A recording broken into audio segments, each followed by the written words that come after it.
Ħafna studenti qed jesperjenzaw livelli ogħla ta' stress, ansjetà u inċertezza dwar il-futur. Hekk qaret il-Kummissjoni tal-Edukazzjoni u l-Politika Soċjali tal-KSU illi tinsab imħassba dwar iż-żieda maġra tal-għolji tal-ħajja f'Malta u l-impatt li din qed ikollha fuq l-istudenti.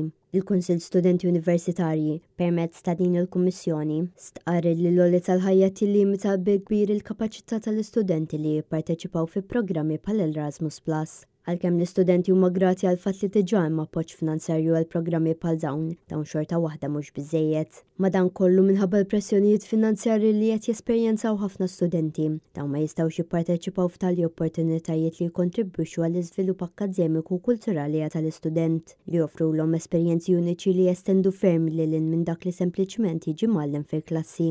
Il-KSU stqarri li ma jistax jenfasizza biżżejjed l-effett li dan għandu fuq is-saħħa mentali tal-istudenti.